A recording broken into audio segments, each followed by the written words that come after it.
Hello and welcome to another show of Skeptics and Seekers. I am your host, David Russell, along with my other host. I don't like saying co-host for some reason. This is David Johnson over here. How you doing? I'm happy to have the title of other. Other, Uh, yeah, I it's a bad thing because I just don't like saying co. It feels like there's an inferiority thing there. no co is equal. Other Yeah, is alien, I know. It just feels that way. but I don't mind taking on the role of alien. That's fine. It's half Uh, true anyway.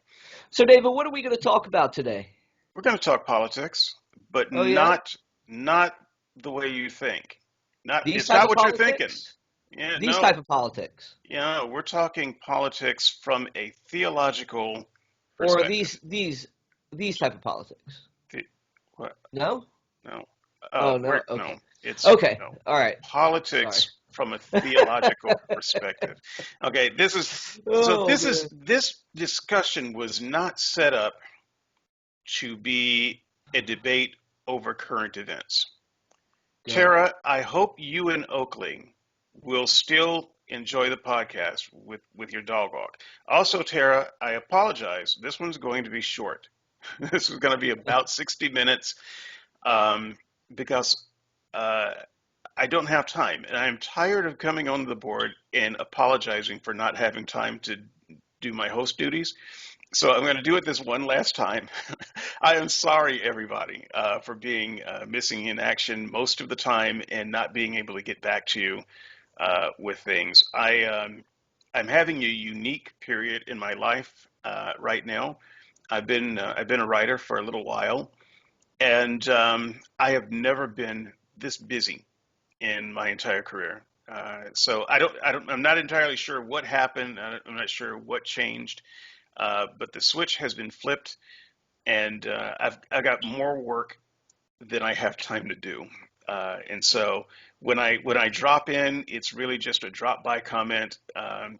Something that I can do 30 seconds or a minute or 2 minutes, and then it's back to work. And so when you give me these longer replies, I do read them, and I just don't have time to comment on them. Mac Attack has agreed to come on. We're going to do a show at some point, and I can discuss some of his comments in that format. And if some of you would like to do that, if you've got some comments that you know that I'm not going to respond to on the board, which I am not for probably a couple of weeks, um, get in touch with me.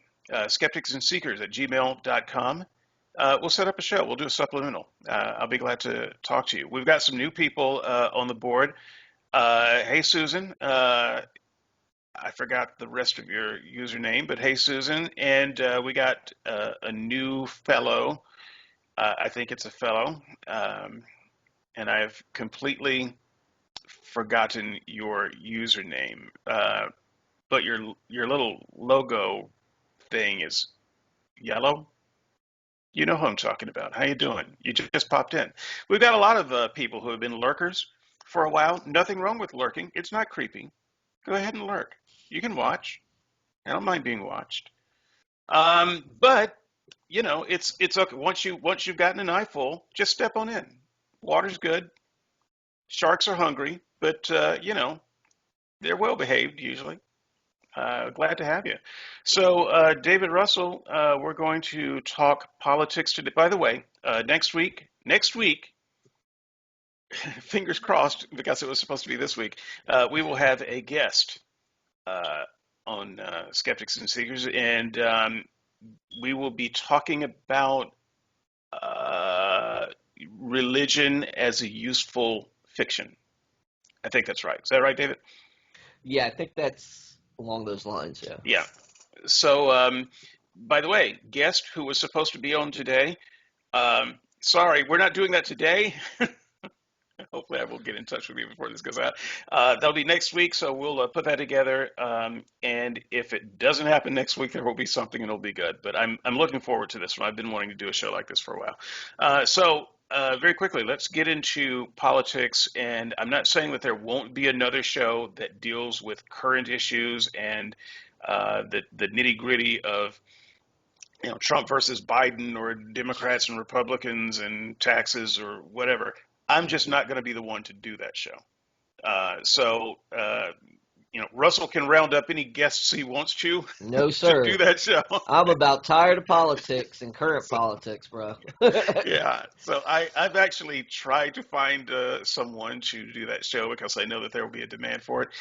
No luck so far.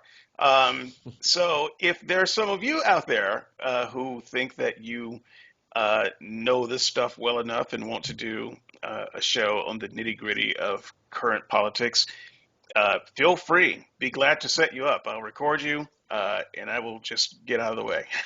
And so this show, though, I want to talk about politics from a higher level view, from a theological, counter-theological view.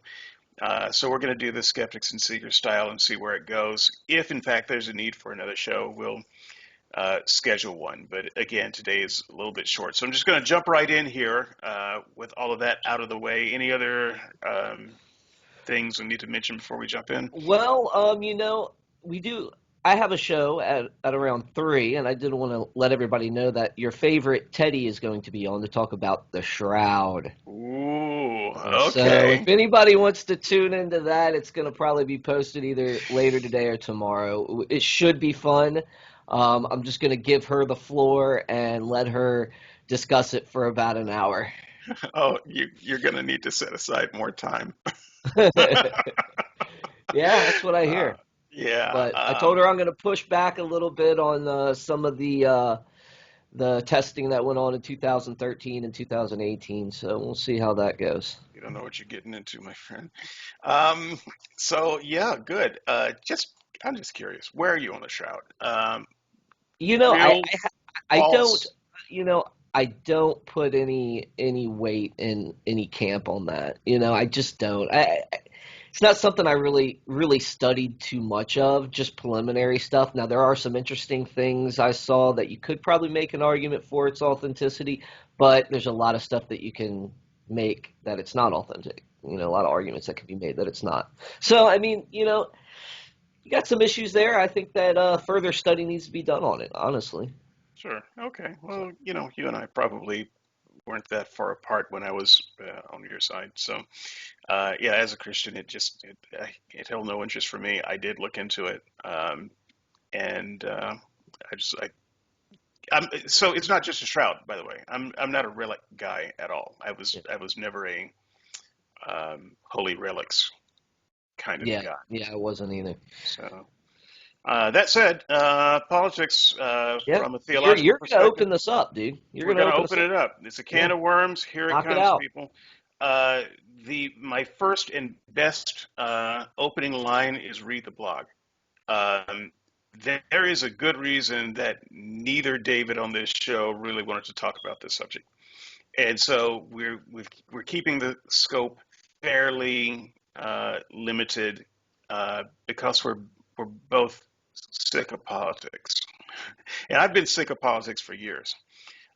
So and yet I understand that there's an appetite for it. I understand there's a market for it, kind of like there is for the Shroud, and I understand that this is a very important political season that doesn't just affect America. There's in the broader terms, a political season going on all over the world um, that needs to be explored. And I am just wondering what the place is uh, uh, when it comes to politics and Christianity. So as we get into this discussion, I want you, the audience, to realize this is not something that I came to as a skeptic. This is something that I developed as a Christian. So I've been there for a long time, and So you've now that always been a pessimist.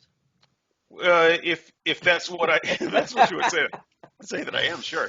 I and I'm not an optimist. So I don't think the opposite of optimist is pessimist. I think the opposite of optimist is not optimist.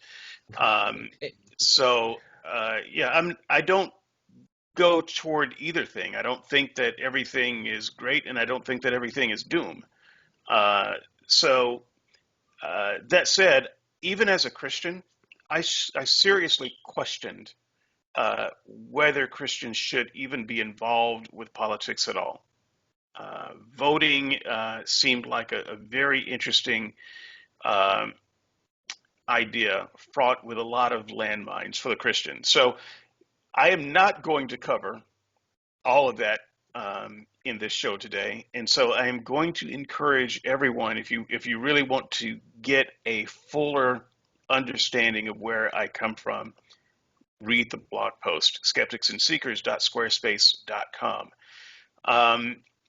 This is going to be one of the few times when I say to everyone, please read the blog post if you want to get this, because normally I want to do a podcast that you can either read the post or you can listen to the podcast. Either way, you're going to get a good idea. You're not going to get a good idea today if you don't read the blog post. So I'm putting that out there. First of all, is it okay for Christians to vote? I don't even know if that's the first question. I think what is politics in the church? What is a Christian's place in the politics? What is the place of politics in the kingdom of God? And so I start back at Genesis when God created human beings. And I ask that question, well, what is the body politic there? Well, the body politic is simple. You have a pure theocracy. You have exactly the thing that God seems to always want, which is God is on the throne and he gives direct orders to people and people follow him. And as far as the people's response to those orders, you follow them or you die. That's it. That is a pure theocracy. It's as far away from a secular democracy as you can get. And so that's where we start in the garden with humans. There's one law and there's one consequence: disobey and die. I think that at the end of the day, since I think this is the purest example of who God is when it comes to politics. And as we go through time and history and the world begins to populate, things get a little bit complicated. But I just want to keep a little bit of focus on how God started things off, because he could have started things off any way he wanted to.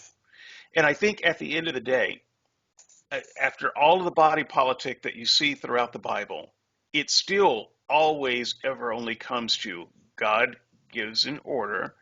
You have the choice to obey and live or disobey and die. And that has never changed. So we go through and we get to a period of the patriarchs. With the patriarchs, that's a male-dominated head of house, head of village kind of rule. So whoever the strong man or the rich man is, the power broker in a particular village, that's going to ultimately be your patriarch. And we tend to think of Abraham, Isaac, Jacob as the patriarchs. But everybody, everywhere would have probably, you could have identified strong men throughout every village and every place throughout that time. So we're looking at a patriarchy. So how does a patriarchy work? Well, God deals with the patriarch. The patriarch passes it on. The people have a choice to obey or die. So we move on to Exodus and we look at the politic there. So after the slaves are free, we see something that really starts to look like a political structure. And what is that structure? It's where we see the beginnings of the priest and prophet. And Moses was all of that. So we see a priest, prophet, king kind of all in one. So I don't think there's ever been any quite like Moses. A priest is someone who communicates with God via the people. So the people's conduit to God going in that upward direction, that's what the priest does. The prophet serves in the other direction, is God's conduit to the people. Moses was both of those things, and he was also king before there was even a king. And so what do we have in this system where we have priests? Well, we have God at the top, There is an intermediary because God has learned by this time that people don't like taking orders from invisible beings. So we have a visible being now who represents God. And at the end of that, God gives orders through the priest, I'm sorry, through the prophet. The people give their sacrifices through the priest, and that either happens or they die. We have this. We have the same kind of structure, and we can talk about at this point the male domination as opposed to something that was more gender egalitarian. We don't have time for that conversation, though. Read the blog. So after that, what do we have? We have more of a time when kings uh, rule. Kings and judges. I lump kings and judges in the same category. Please do not come at me giving me all of the nitty gritty, nitpicky details of the differences between kings and judges. You I get lump what you get. I get what I get. Yeah, okay, respond to me at Russell slash skepticsandseekers.com. And so, uh, so right. So there may be some substantive difference that I missed, and it's okay if you want to come back and say, okay, I've done this research, and here's the actual difference between prophets and kings and judges. Are you But really for mocking Darren's voice? that, That's that messed up, that was dude. not Darren. That was not Yeah. Darren. You want me to Yeah, tell you who I was thinking about? that soft-spoken, you know. It was not Darren. It was not Darren. But I was mocking someone. We're just gonna leave it there. That's messed up, David. Yes, for the purposes of this feature, I am lumping judges and kings together. Um, and what do we have with the king? Well, once again, we have um, a visible human ruler. This is a little bit more, I think, than a prophet, because once again, people don't like taking orders from invisible people. And so, and they don't especially like taking orders from invisible people with, a person as a mouthpiece. They want to think that there is a person there who is giving the orders and that they're answerable to. So from the people's perspective, they now have a person at the top of the pyramid that they are answerable to. It's a visible king. You can put a crown on him, you can put a robe on him, you can march him through the crowd, and people can see the king and prostrate themselves and all, and pay their taxes, and they know who it is who is over them. And so, what do we get with the king rule? Well, the king was still subject to the prophets. And the prophets were still the mouthpieces of God. And so we still have God ruling, but uh, transmitting those orders through a prophet to a king who then ruled the people who had the choice of obey or die. So, what has changed? Not that much. We can motor through to the New Testament and we find a situation where the Jews are um, barely a people. Um, the name only at this point. They have been under the thumb of many, many strong men, strong leaders. They practice their religion at the sufferance of the Romans, and they don't have any power to do things like executions. The whole execution of Jesus that had to go through Rome before they could do it. And even though it was in their law that this execution should take place, they had no um, way to actually conduct that. So they practiced their religion via the sufferance of their overlords at that point. So it almost doesn't make sense to talk about the politics of the Jews in the New Testament because they didn't really have one except for Romans chapter 13. It's 13 that I'm thinking about, right? Okay. So in Romans chapter 13, starting with verse 1, I'm not going to read it. It's in the notes, or you can just get your Bible and look at it. But it is one of the strongest worded manifestos for a pro-government stance, except it doesn't look anything like what Christians think of as government today. And so when you read Romans 13, at least I come away with the idea that Christians are to submit to whatever government they find themselves under. There is a strong indication in the passages that these governments are serving God's purpose, so as if they were some type of theocracies, that God is ultimately still over all, and that those people are in their positions of government because God ordained them to be there. And so Paul seems to think that God has his hand on all of the machinations of government, and that your emperor or your king or whatever despot leader happens to be exercising power over you, this is still something that God set up and that you have no right to try to rebel against. And so when you look at Romans 13, I have no idea how Christians get the idea that government is something that they can choose. Uh, and if they don't like the government that they're under, that they can somehow remake it in their own image. And yet, the story of America, I don't know the stories of all of the other countries in the world. I'm sorry, I know we've got listeners that are outside of America. The story of America is a story of rebellion against the powers that be. And so we can't even talk about the formation of a country like America and look at Romans 13 with a straight face. I don't know how that It's works. I've never. America, all right? It is America. America. Um, I don't. I don't know how that process takes place in the Christian mind, and so I'm sure that Russell will school me on that idea. And so I think I've taken up enough time here, and again I say read the blog. So I go into a little bit more detail there, but Just I more hot just want air, guys. to read the blog. If you're cold and you need some hot air, it's all there. Um, and one last thing, I am not here to debate this issue in a way that I'm here to debate most issues. Yeah. This is more of a conversation from my perspective.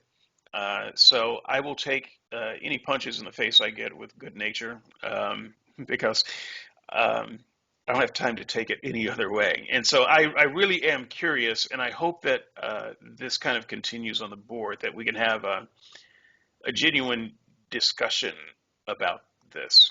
So I understand why skeptics are involved in politics and why they feel like they have the right to change things and so forth. I don't understand how Christians are, and I didn't understand it when I was a Christian. And I will turn it over to Russell. Yeah, there's so much to discuss here that it's, I don't think we can really do it justice. So, yeah, I would also just say that, check out the boards and, leave your comments there because that's where you're going to have a lot of substantive conversation here. What I prepared today was just a preliminary response to David's blog article, so I'll probably read you my response straight off of the the pages of my Word document here. But my thing is that I didn't get to all of it. I wasn't able to address every little thing.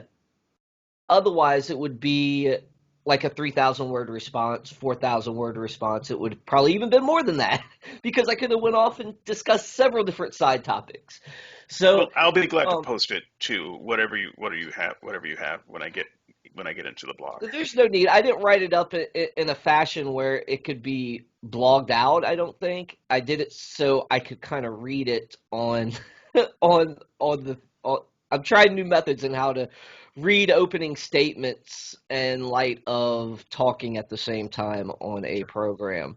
So if you hear me choke up, it's because I can't read my own writing. So even if it's typed, yeah, that happens sometimes. You just get carried away.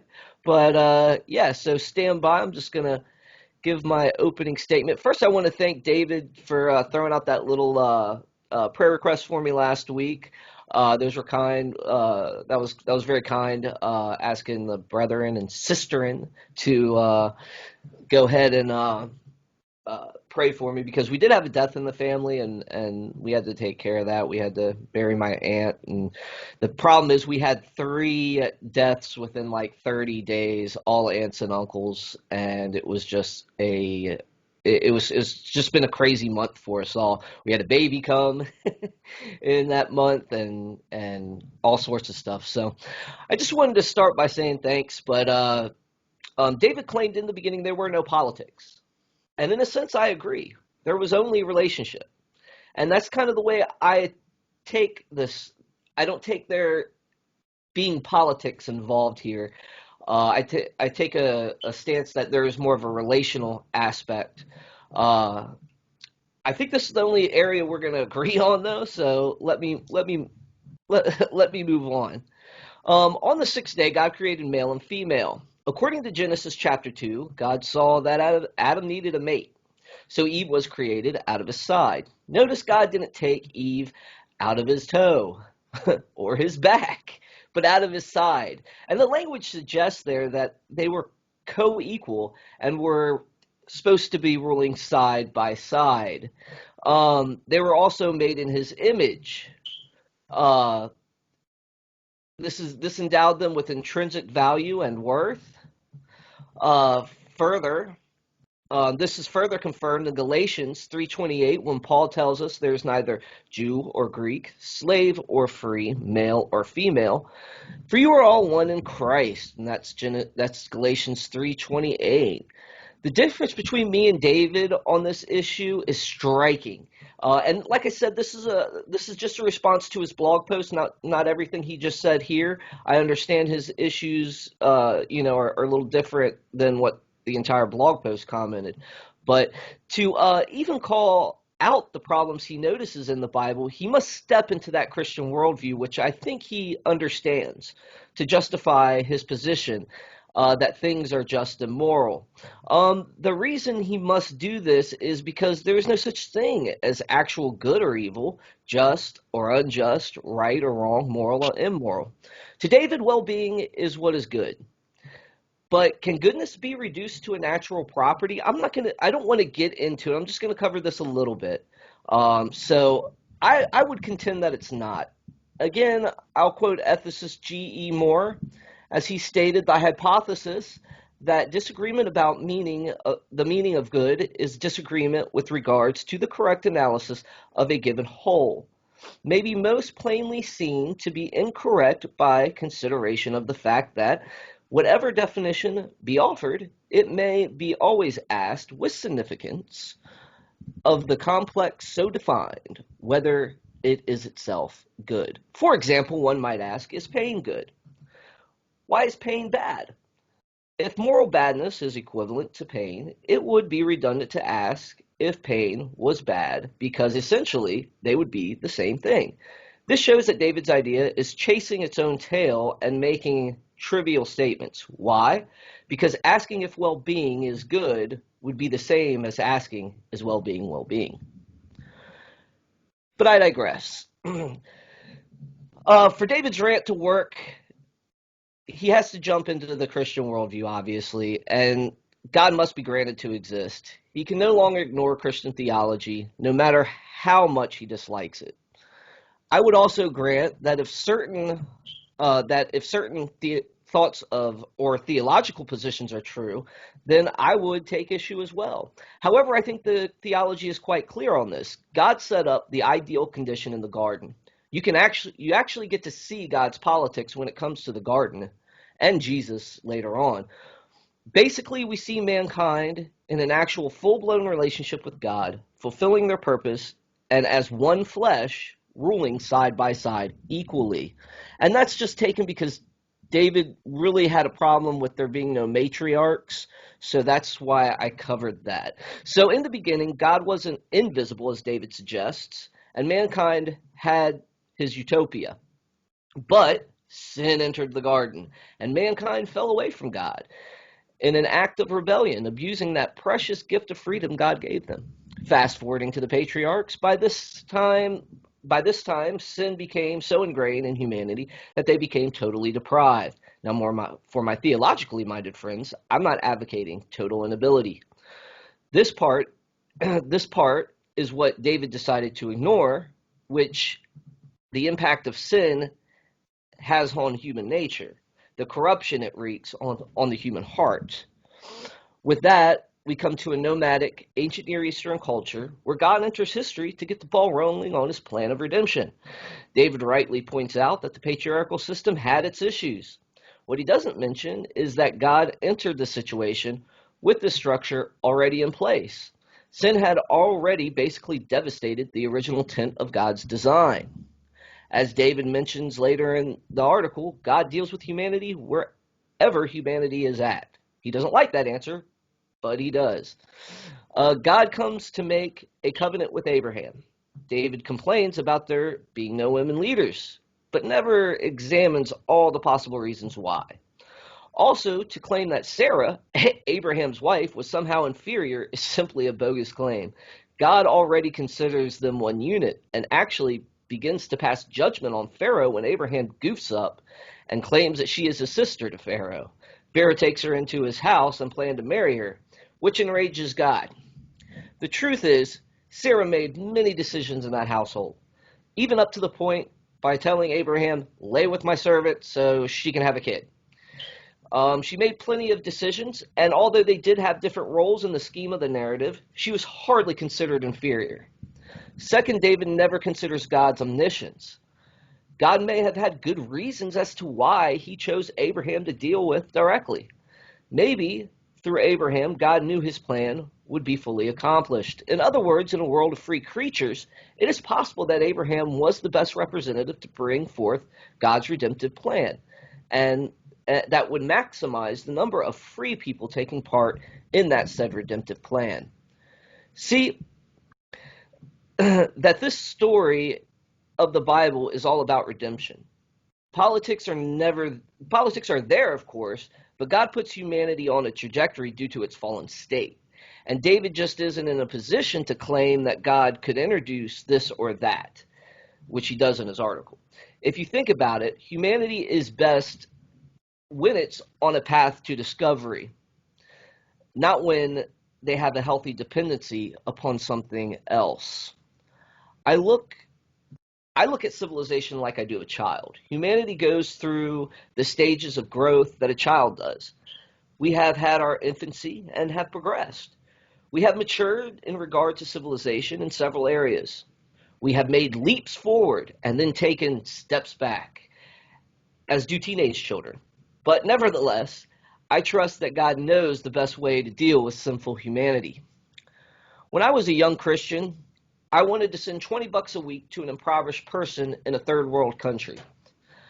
I met with a missionary, this is crazy. He was well seasoned, well experienced. I said, hey, if I do this, if I give this $20 to this person every month, or a few people, I felt led. I felt like this was a good idea. And he pulled me aside and he said, hey, man, you would actually do more harm than good. And I didn't believe him. So I actually did some digging and I found out that doing stuff like that does more damage to people in those type of situations because it breeds an unhealthy dependency and doesn't give them the opportunity for self-sufficiency. It actually can do a lot of damage as far as messing up their economy and so forth. Another issue I had was David's section on judges and kings. Excuse me. David says that God ruled, but in the previous section complains and says God could have set up his own system. When God does set up his own system, David complains again. It really sounds like David will never be satisfied because in the end of this, his problem is not with the system. It's a problem with God himself. This is a constant issue I find rapid in the atheist community.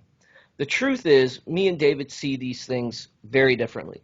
The Israelites heard God's voice from the mountain and became afraid, rejecting God, that the same God that delivered them from Egypt. And they made Moses their representative there. David points out, God could have introduced democracy at this time. But I say he is in no position to know that, because early on we see the Greeks trying it and failed, not just once, but twice. He concludes his Old Testament section by more rhetoric. But the truth is, God warned the people about the trouble of a monarchy and monarchs. He allowed them self-governance with the law, but they failed to hold up God's law. He tried to be their sole authority, and the people rejected it. So every system that was tried there was actually rejected over time. As David makes his way to the New Testament, he begins a whole new tirade. The truth is, the New Testament recognizes that God ordains the structure of government. However, it is not without humanity's involvement. There are limits to our subjection. If a government is evil and tries to make Christians violate God's ordinance, we are to disobey. The very men that wrote the words David cites did just that. I can't address, like I said, I can't address everything David said in the article, and I look forward to actually discussing these things in more details as we go. So in conclusion, for David's article to hold any weight, he will have to demonstrate that God could and should have done otherwise than he did. He will have to show that his own way would have brought more people to redemption. David would also have to prove to, to us that he is omniscient. David would actually need to compare his various complaints with the rest of Scripture that oppose everything he said here and convince us that his views are more probable than the ones that seem to have been the status quo for centuries. And with that, David, I am done with that opening statement. Sorry I could not get uh, uh, everything in there to the article. I hate not being able to be thorough and stuff like that because you deserve that, and so does your audience. And I apologize if it wasn't thorough enough. Okay, well, I'm done apologizing to the audience, and I think you should be too. No, I love your audience, man. Yeah, they should know that we're both people with uh, jobs, and that's how we pay our rent, and we don't pay any rent off of doing this. And so, at some point, you have to, buckle down and do the job. And when I do have more time on the board, that's when the audience should be concerned because that means work isn't coming in very well. So, um, yeah, so I think I'm done apologizing for that. That said, thank you for your response. I think that was fine. I think that it included more sophistry and polemic than anything I've written in a long time. So it's some of it I don't even know that it's worth responding to with more than a one-liner. So with the Molinistic stuff, it's already been served. You can find my and everyone else's arguments, counter arguments against Molinism. So I don't actually plan to address any of the, well, God has his way and his reasons, and you don't know that that wasn't the Well, best way. but Um, David, my thing with that though is that it's part of the theology there in some realms, and it has to be dealt with as far as if we're going to be talking politics. So I mean that's just why I brought it up. And I could have brought up three different other doctrinal ideas on the subject, but I went that route. So yeah, but it's. I mean, we've learned this with many shows past. I know that you haven't been on those shows past, but the audience has learned with many shows past. The Molinistic defeater is just a defeater of conversation. It's not a defeater of arguments. But there's no way to continue a conversation beyond that point. Because if your trump card is, well, my invisible friend has all knowledge and he knows what would be best, and so this must have been best, it doesn't matter what argument I make beyond that point. And so I'm not going to uh, try to attach any arguments on the back of Molinistic defeaters. I think that there are many reasons why they don't work philosophically, and uh, I'm probably done That's a whole going nother over show. it really is. It's a whole other show. It's been had, and I don't mind having it again. Let's put Braxton Hunter on.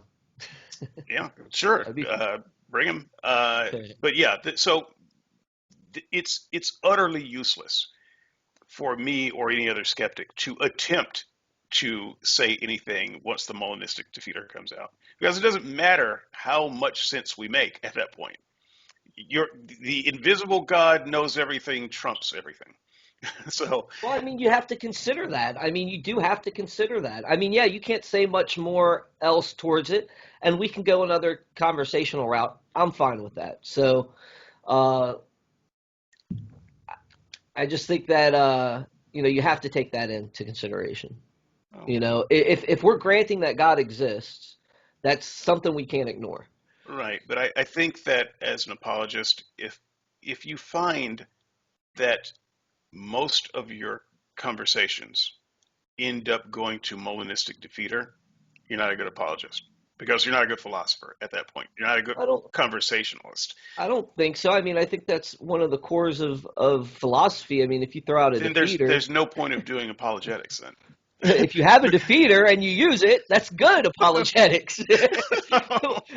But no, I understand what you're saying. You want a conversation about this. So if you have any questions, really, I mean, let's hammer them out. I mean, if Sure. if you don't like some things that I said, and I'm you just know trying to explain to the audience why maybe a lot of why what you David said is actually something. just defeated David Johnson and he got his punches. Sure, that's I No, I'm mean just joking. it's why I'm not going to address some of that. Okay, so yeah, let's address the other stuff. Go ahead. So yeah, let's go back to what you said about the kings and judges, and that I complain either way. Um, I complain when God had His way. I complain when He didn't have His way. And just my problem is just with God. So let me just say that that's a little bit like a skeptic Molinistic defeater. So that is not the position I take, Okay. uh, Well, it because sounded like it. That's the impression I got. So right. maybe some others did. So let me be clear. That is not my position because kind of like the Christian, if all I'm going to say is, "But God is evil, so we're done," there's no conversation to be had there. Um, God is evil and we're done is just as useless as God is omniscient and we're done. So yes, I think that God demonstrates some evil in the way He sets up His government, but I am not using that as some kind of presuppositional a priori fact. I am stating that because of X, Y, and Z, these governments were evil, and these are the things that God did. Therefore, uh, this is a bad governmental system that God set up. I'm not starting with God is evil, and so everything He does, therefore, is wrong. So that's the distinction for the point that I'm making. So if I ever do make an argument that sounds like um, a a reverse Molinistic defeater, that's never what I'm trying to do. Um, so I With that. appreciate I appreciate you bringing that point Well, I mean, out. and this is the reason I went that route is because like literally reading your blog post, it's like okay, you cover this section and then you forget you covered that section, and you brought a whole nother list of complaints that kind of contradicted that section, and it's kind of like I got this idea that you were seeking a perfect solution that God could have done but didn't do, and you were angry. And then when I got to, I guess, the judges and the king aspect, it's just like, okay, God can do nothing right here then on David's view, Well, and that's kind of that's God could have done something right though, and that is the point of this section. So when I come back and I say things like, "And God, this would have been a perfect time for God to set up, His ideal government." That is what I think. That would be a time when you hit the reset button.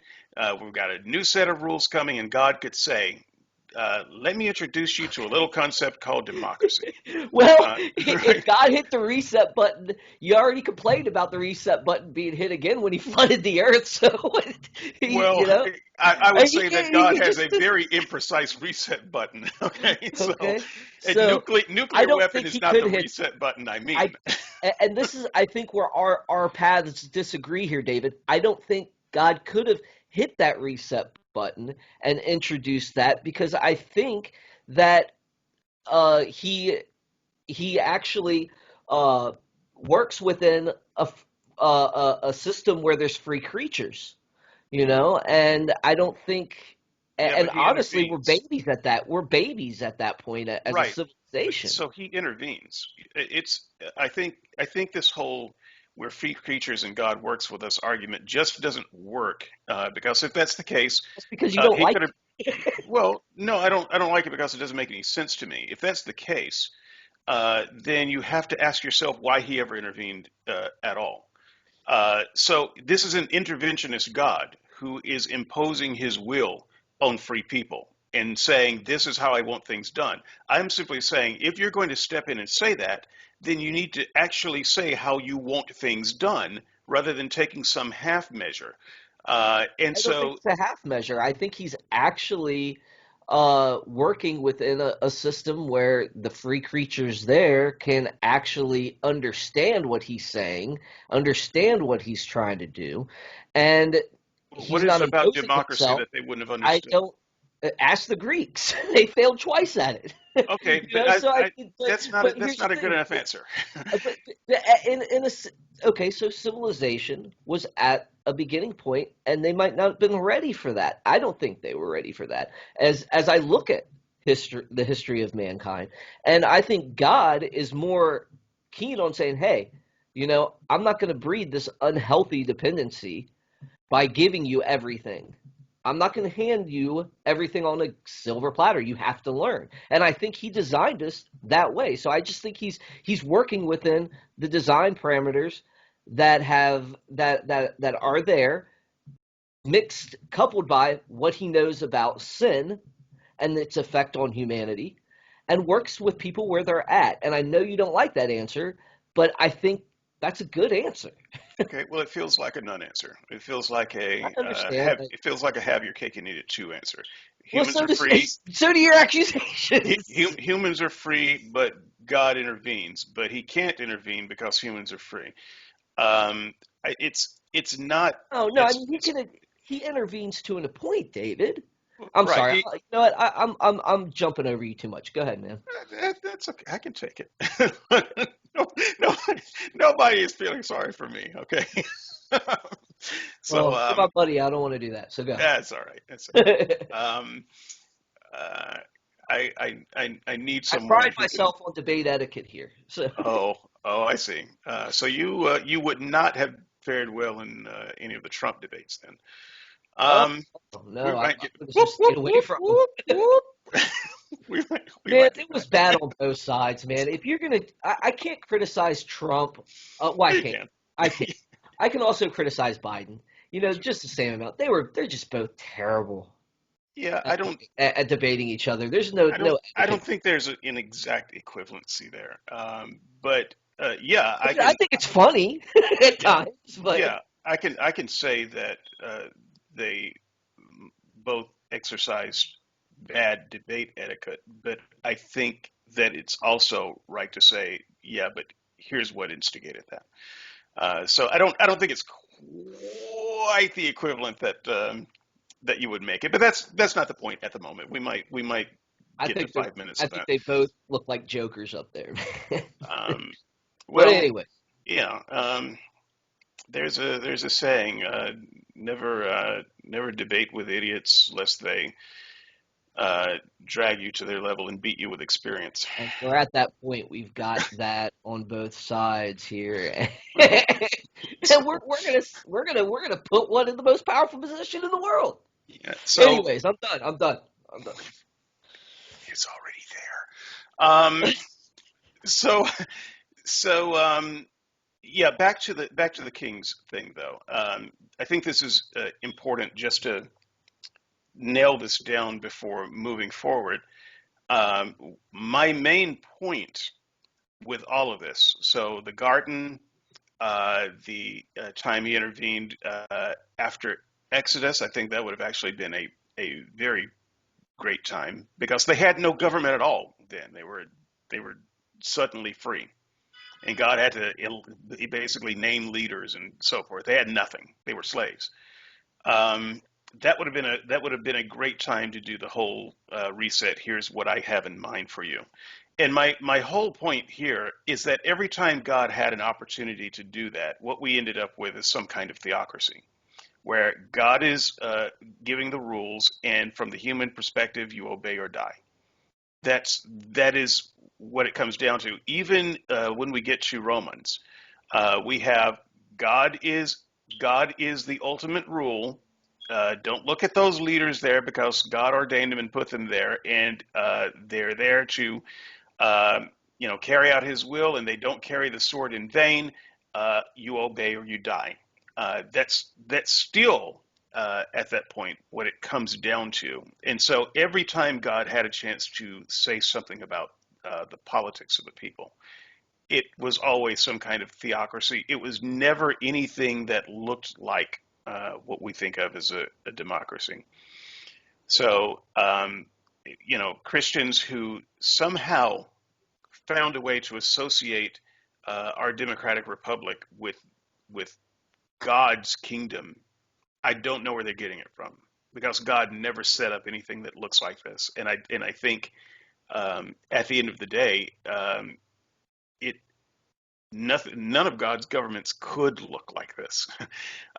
This is just a total denial, I think, of God's ultimate system. So yeah, that's pretty much what I meant when I was going through that process. God could have done something that looks like this, Right. and He could have made it work, but He never did because this is not what He wanted. I just disagree with you, and I gave my points as far as, I think sin has such an effect on humanity. And yes, God does intervene, but I don't think He gives us more than we can handle at one time. I also don't think that um, you're taking into consideration when you're thinking about this stuff that God's sovereign over the whole world as far as the Christian is concerned, and God pretty much let people do what they want. He said, "Okay, look, I'm putting these laws down. All right, I want you to obey them. Just you guys over here, because I'm getting my ball rolling on this redemptive work. You guys over here, you can just do whatever you want. You're going to be judged, but hey, I'm letting you do whatever you want. And then we die, and stuff like that, and he gives them that free reign there. And could He have introduced something different? I'm not in a position to say that He could or couldn't. I don't think He could have. Like I told you before, I think that there was, He knows best when it comes to that, how to deal with sinful humanity. But again, hey, we're getting close to the end Yeah. here. Do you want to give a closing statement first there? Actually, I want to see if we can find another 10 minutes to And- to discuss an aspect that I know people are going to want to discuss. So, okay. um, yeah, so that's some of the theology of politics in the Bible, and there's a lot to talk about there. And I hope that Russell and I have given you a starting point in the comments to have a vigorous conversation about this. Um, Also vigorously discussed, I hope, will be the idea of voting and elections, just for a moment, because this strikes me a little bit like prayer in a sense. Excuse me. And prayer is something that I don't understand either, as I've demonstrated on many shows in the past. Um, but I didn't understand it, not really, when I was a Christian either. I mean, I understood theologically some things, and I knew the right words and I knew the tune, but the song didn't make any sense. And I'm speaking specifically, before we get the comments, I'm speaking specifically about um, uh, what do you call the kind of prayer? It's the prayer where you ask for stuff.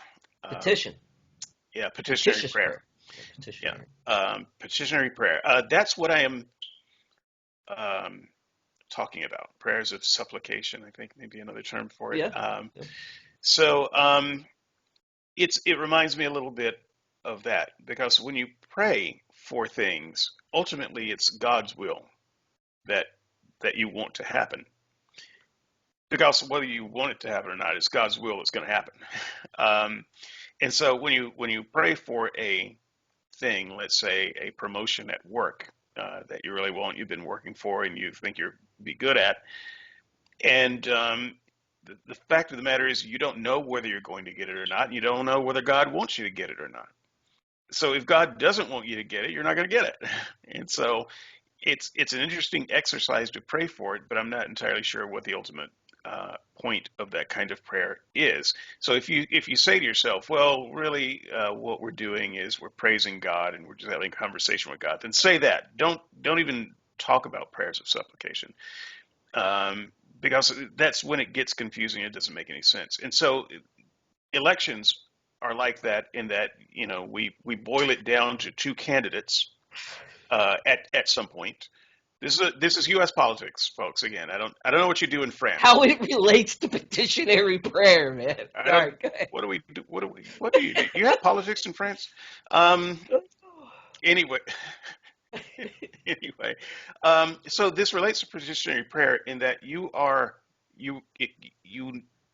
You're narrow praying this for. you narrow this thing down to two candidates, and you're voting for one of them. But the idea is that God is the one who ordains, uh, who is in charge. So if you vote for one of them and the other one wins, does that mean that you were voting against God? Uh, because that was clearly not God's will. If you vote for someone and the other person wins, do you say then, oh, well, I will support that guy then? Because clearly that's who God wanted to win. I don't see Christians doing that behavior either. And so I don't understand from a Christian perspective why you would even play that particular game at all, unless you were fairly convinced that you were voting for God's man. Um, to follow up on that, how do you determine who you're supposed to vote for as a Christian? Once again, as a secularist, this is not a problem. Well, it's a problem, but it's not the same kind of problem. As a Christian, though, where you're trying to represent God's will, what is God's will? What are the criteria that you use to determine how you vote? I have yet to see any kind of criteria for how we vote that makes sense or that has been consistent from one candidate, from one voting year to the next. All right, David. Well, I don't. I'm gonna leave this one, I think, for your boards to hammer out, because this is gonna take a lot longer to pick apart, and we're already running up. That was a 7-minute question, basically. I could pipe my I'll questions give and speeches like I together. said, I'll give it a quick answer. Is that we're in a fallen world. We're in a system where, yeah, we believe God ordains and God, puts structures in place, but we're also free creatures, like I said, and we do have uh, uh, an ability, a unique ability, and I encourage everybody here that is listening to this to vote when it comes time to vote, or if you already have voted, thumbs up. By the way, You know, I have voted. get into the politics and cast your vote. I know my Anabaptist friend won't like that, but but coming back to that is, I think, again, that we have this unique opportunity and to take part in it, and I think that the Christian uh, knows the will of God by knowing God's word and knows what the principles that He lays out in Scripture, and we are to vote in accordance to how well they reflect that goodness. And because I mean, at the end of the day, we're all legislating our worldview, and at the end of it. So, whose worldview do you want as far as ruling over you? It's kind of that, Sure, and that but that that goes would down to make that the would make more philosophy of it. sense to me if Christians had some kind of uniformity in how they voted or how they saw There political isn't, but matters. They don't. there's no uniformity anywhere. I Well, mean, right, but we're I just have talking I about have Christian Christians. friends, yeah, You I know, know, and I have never mind the Christians. heathens, just the No, Christians. It makes hash of what you just said, though. no, it doesn't make hash. I mean, if we're reading the Bible, all reading the scriptures, and we're basing it off of certain things, I can't help what a free Christian will base why he votes. He may not even have the Right, same but you're understanding as suggesting me. that there is a way to vote if you understand the scripture correctly, and Oh, no, I think that's a guideline. I don't think well, the guideline should point to the same for direction. me it's a, yeah. Well, I mean, I Right. think it is for me. I don't think it is for every Christian, and I'm not saying that they're bound by that because they have freedom. Okay, then the criteria, there is no criteria then. Because if there's a criteria for you and a criteria for someone else, and you're both right, then there's no criteria. Well, I mean, yeah, I don't think there is a full blown criteria. I don't. Well, I mean, you don't have to If that's qualify what you're that. going Full for, blown, forget it. There is yeah. no criteria, period. Well, Name me one thing that's consistent for every Christian to follow maybe I'm not as a means of understand. voting. Maybe I'm not understanding, and this is why I don't want to do this because I don't know if I'm understanding your question here. Then, Well, it's important that we talk until you understand the question so that the audience can okay, understand the question so they can all right, engage with it. So what I am saying is when Christians vote and they go into their little booth or they fill out their little mail by thing, uh, and they're looking at two candidates. We'll just keep it narrowed down to two because there's a lot of other voting and things that happens to get to that two for the rest of the world. Um, so we get down to that, and we're saying, okay, well, I got this guy over here on the left and this guy over here on the right. Uh, I am going to figure out who to vote for based on blank, blank, and blank. What are these blanks that they are using to figure out who to vote for? That's what I call a criteria. And I am okay. saying there simply is none.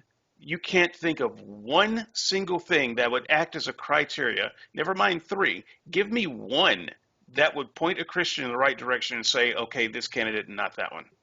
Okay, now that's where I think there's some division there. Okay, on one aspect, voting for our elected officials is a privilege. Okay, it's not something that's outlined in the Bible. Vote for a Republican. I do agree with that. There is no criteria on that.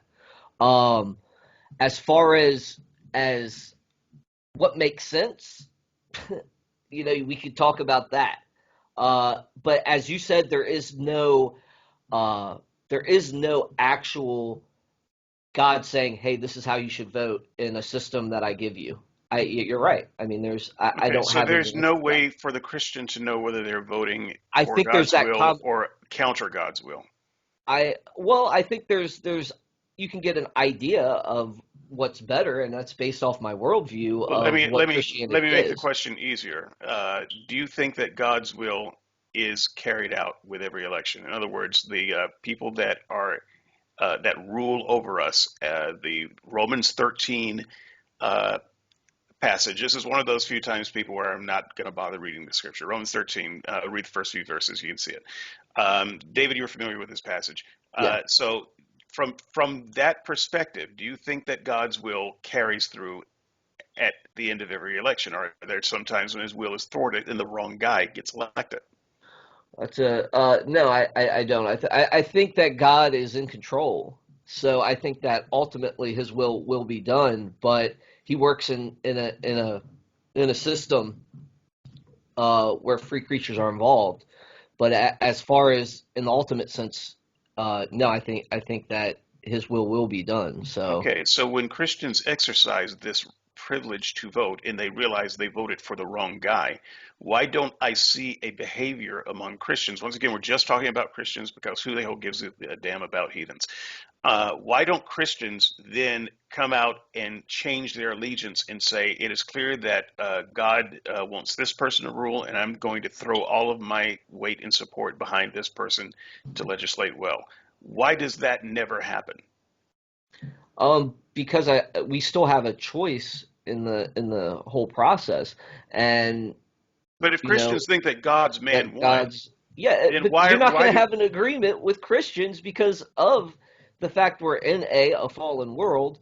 B, we're free creatures. We can think well, for we're just assuming ourselves. that you're right, though. So assuming that you're right, that God's man always wins, shouldn't we Well, see in this system of voting, when one group of Christians has voted wrong, they should say, very well, this is God's will expressed, and I am going to now support this person and help them govern with God's will, as opposed to continuing to fight them for the next four well, years. well, David. I mean, I'm not fighting like when Obama or when someone I didn't vote for was in office I'm and not on the asking state and about you local level. personally. The- But you are because I'm a Christian and this is how I deal with it, right? So I assume that you I behave I get consistently to behind what you believe. I get behind that representative and I do what I think is right and I'll pray for him and I'll do whatever I can if there's something that I don't like then I will vote for the other guy when it comes Do to you that believe that time. that's what all Christians should do? Not yeah necessary unless that person Okay. If because it's like I said God's there's man, limits. if it's No, it God's doesn't matter, man but and there's God has limits there. expressed But there's himself by limits there. making that man the leader, But there's Christians who limits. Christians who were vociferous against this person, calling them the spawn of Satan or whatever. It, by the way, both candidates get these kinds of things thrown at them. I I don't know. care who wins. No matter who it is, it seems like all Christians should then say God has chosen, and we support God's choice. That's not what I'm seeing. I'm just trying to get a straight answer from you. Do you think And that that's what we should well, let me see? respond here. Let me respond, and I'll give you my response here. My mic didn't cut out, did it? No. Okay. I had to reduce the gain on it. It was in the red. Uh, What's that? what? The thing over your right shoulder. The thing over my right Your shoulder? right shoulder. It's on the bookshelf. This? Yes, that. That's my gladiator helmet. Okay, Huge fan, man. that's been bugging me for a while. You I'm don't like sorry. gladiator? Yeah, you never watched Gladiator, man? No, I've watched Gladiator. I didn't Okay. recognize the gear is all. It was kind of creeping me out, and I lost the ability to ignore it at that point. So Right on. Okay, so what I'm saying is, and man, now you just made me lose my train of thought. success. No, Um, no. yeah, right. Yeah, you had to come back since I got your argument there a little while I ago. tell But you what, no, if you like, I no. will make my Let closing argument, and hold you on. can Let me wrap up let me your. just yeah. Let me just wrap this section here because I think it's important. As there is a limit to that power. Okay, there is a limit. So we get behind our candidates as long as they don't violate the rules that God has laid down for all of us, which is obviously the apostles are our example. They said to obey the government, but yet when the government said stop preaching the gospel, stop doing, stop baptizing people, stop spreading the message, we ignored it. I don't think that's the example, though, that you think That, it is. It's all right, that's fine. yeah. I mean, And go into your closing after this. Okay, so what you just gave is an example of civil disobedience. Civil disobedience can be done under any government, and what you're basically saying is, I recognize your authority. I recognize that this is the law. I'm going to break the law, and I'm going to take the consequences. Um, and this is all in accordance with the government. You're not defying the government. You're not overthrowing the government. You're not trying Well, to that's the whole form a idea of coup. annulment. If you look at what the Federalist Papers define as that, so, which I've read. I mean, it's been a while, so I can't I think it was Federal 65, maybe. I'm Yeah, not sure. I just think there's a difference between civil disobedience and a coup. No, Um, yeah, but I'm not trying to overthrow. You're right. I'm not there to overthrow, but I and the still think it's apostles weren't good. either. The apostles never tried to No, overthrow a absolutely. government or change a government. And I wouldn't advocate, doing that either. But I would Anymore, advocate because we putting did it. that because we're Americans. So we did that. Well, I mean, if we were civilly disobedient and that caused No, Britain to fire the we first were not shot. just civilly disobedient. We started a war. No, we did not start that war. We did Okay. not fire the first shot at Lexington. We did not kill any of the British soldiers that decided they were going to massacre all the people in Massachusetts. We civilly disobeyed by dumping tea into a bay, and petitioning a king saying, hey, we have no representation here. Please give us representation. King says no. We ask him again, please give us representation. King says no. Okay, well, you know what? We're independent from you now.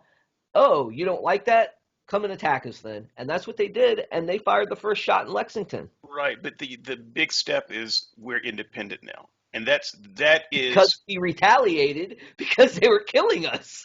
right, And we won. but God never, and I'm pushing back on the conflation of Go what ahead. you're saying that the apostles did, It's and not a conflation, though. it is a Separate conflation because category. what the apostles did, they never at any point said the government is wrong. They simply said, we're going to obey God, and the government might kill us, and that's fine, but we're going to obey God, and we're going to obey the government. We're going to obey the government every turn we can. And when we obey God and it disobeys the government has the right to come and bear the sword against us. That is not what we did. That is not the same Different thing. And so, category. It was and we saw it, and we even had a civil war over annulment. It was it's massive disobedience on a huge scale that leads to something, either change or war. And that's what the American Revolution was. They kept being disobedient. right, but Finally, they the declared apostles their were independence. not trying to create a revolution. Yeah, they were trying to inaugurate the kingdom of God by bringing the kingdom of God here, and they, on an entire movement on a Christian scale, decided to ignore the rules of government. Okay, I will slide into my closing arguments Go here. ahead. I will just say All that right. this is why I wanted to get to this. I think we're missing a big part, and it's a categorical issue that we're missing here. Well, it But go is, and ahead. I think that they will. And we just don't have enough time to cover it Right, I all think either. it'll be hammered out in the discussion. Yeah, that's fine. For some of this stuff, I just want to introduce the topic enough so that the audience sees where the problems are, and then then you know what to attack. Attack over there. Um, yeah, I'm gonna leave that there. I will go ahead and begin to close. I want to thank Russell for jumping in on this discussion. I want to reiterate something that I just kind of hinted at the beginning. Neither one of us wanted to have this conversation. It is not that we don't like each other. We're just tired of politics, and I think it's very important. This is a very important subject. We're at a very important time in our political life, and I think that it does need to be discussed at some level. This is the level that we are willing to discuss it. It should be discussed probably at a deeper level than this, though. You're just going to have to come up, audience, with So, in conclusion, there's a reason why neither David or I wanted to talk about this, um, and there are a lot of aspects to be discussed. And it's not that we don't think it's an important issue, but for our own various journeys to get to this point, we just don't have any stomach for it anymore. Um, and so I do call out anyone in the audience who wants to have a more in-depth debate about current political issues. I'm up for hosting that show. I'm just not up for doing it. And I think Russell is in the same boat, and at least one other person that I floated the idea to wants no part of it either. So I think there are reasons why those of us who have the opportunity to talk about this stuff don't want to. So maybe something to be considered there. But I would say that looking back at the politics that happened, and we're putting politics in quotes here. I don't even know if the people back then would have thought of it as politics per se. But the politics such as there were that happened, that had God's intervening stamp on them, could have been quite different if that's what God had wanted. And we have at times God expressing exactly what he wants. And whether people carried it out exactly right or not is secondary. It's God's expression of what he wants, and his expression of what he wants doesn't look like anything that we have today. And so I do question the Christian idea of, especially those Christians who champion the idea of secular democracy. There's nothing in the Bible that would allow for a secular government that God would approve of. In fact, just the opposite. As far as the Romans 13 conundrum, it was a conundrum when I was a Christian. It's an even bigger one today. I don't understand how Christians get around that to be able to, suggest that we should, overthrow or overturn a government, instigate a new government. Yes, we as Christians are allowed to participate. We as Christians, sorry about that. Christians are allowed to You did participate. step into our worldview here. I was there for more of my life than I wasn't there. So Well, you're always welcome to come back. Oh, I don't think that you would want me back right now. You would want to check my pockets. I'm praying real good. for you, David. I'm praying for you. Oh no. So we are allowed to participate in government today, but does that carry out a will of God in any discernible way? I don't see how it does. If Christians, participate in a vote, kind of guessing who God wants, and I think it is telling that it's just guessing at the end of the day, no matter what calculus two Christians apply to this. I've known Christians who sat down, prayed over it for months. They've taken out paper and they've written down pros and cons, and they've opened their Bible and they've prayed. I've known Christians who do this every election for everything they vote for. They're very serious about it. You put two of those people together, and they end up with completely different conclusions about who to vote for. That, if nothing else, that suggests that this is a completely human process, and the pretense of God is a charade that we should probably end. Stop pretending that you're voting for God's man. One of the things that shatters this pretense for me is when God's man wins. The Christians who didn't vote for him don't treat him like God's man at all. And so let's just stop it. This voting, it's like a football game. It's like praying for your team to win, and then when they win, you declare that God answered your prayer. Stop it. Stop it. God doesn't give a damn who wins the football game, and he doesn't give a damn who wins an election. This is not some kind of choice that God is making, and his hand is not on the rein, and he's not ruling the world, and he is not involved in any discernible way. And if we want to end this in Molinism, cool, we're done. I have no appetite for that at all. But if Christians want to come around and make a clear and cogent defense of your participation in a truly sinful political arena, I would love to hear it.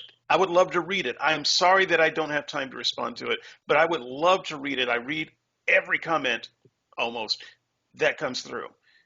So please do that. And if you can show me in the Bible where I'm wrong about God's politics, where it's God at the throne, where it's some form of theocracy, and at the end of the day, the person has to obey or die, let me know where I'm wrong there too. Love to read about it. And with that, I'm going to turn over the final word to Russell. So thank you, everybody, and we'll see you next week. David? Yeah, if you want to see that, David, just read my article. It clearly defeats yours here then on that aspect. It shows you where you're wrong. No, honestly, yeah, me and David, we don't like talking politics. It does this idea. gets us down many rabbit trails. You could, each subject, you could divide this entire subject in several different portions to make probably 20 to 30 shows on it. And that's how it would have to be dealt with if we were going to deal with it fairly. I do think that Christians all have a desire to see paradise restored. And we get a glimpse of that in the Garden of Eden. We don't get the full glimpse because mankind fell away from God, which is a whole nother topic. But the fact is, we do get to see a glimpse of what it looked like. And we see, if you want to get political, we can see the freedom, we can see the equality, we could see all those things in there. I wanted to talk a little bit about the environmental issues that David did discuss, but we didn't get to that. Christians don't want to see a bad environment. They're supposed to be not only rulers that have dominion, but also stewards. There's several biblical passages about how to take care of your farm animals, and we're supposed to take care of the planet. So those issues should be important to Christians. I did come from a denomination that did not care about some of those issues, just like David did. So when it comes to politics, we could go on and on and on. And at the end of the day, I don't think we come to a decisive conclusion on certain issues when it comes to politics, because everybody is free and everybody has a worldview, even if it's wrong or right. Is there a right way to govern? Well, our founders tried to figure that out. They studied, they were learned, but then they decided they were going to take 20 steps backwards and continue the slave trade. Makes no sense when you tell us that everybody's created equal, that all men are created equal with certain unalienable rights, but it's okay to own slaves. They took steps upon steps backwards when they passed the Dred Scott decision. Instead of allowing all men to be free, they didn't. America's not perfect. Politics are not perfect. And the reason they're not perfect is because men fell away from God. Men want to see paradise restored. And that's my closing. Everybody, we thank you for joining us. We hope we gave you enough to chew on there, a little preliminary there, a little bit of stuff to consider. I will try to make my opening statement more readable and pass it on to David so he can post it with his blog article. It's going to look like a speech more than a blog, but you will be able to read it a little bit better. With that, we thank you for joining us at Skeptics and Seekers. Have a good day. Bye-bye.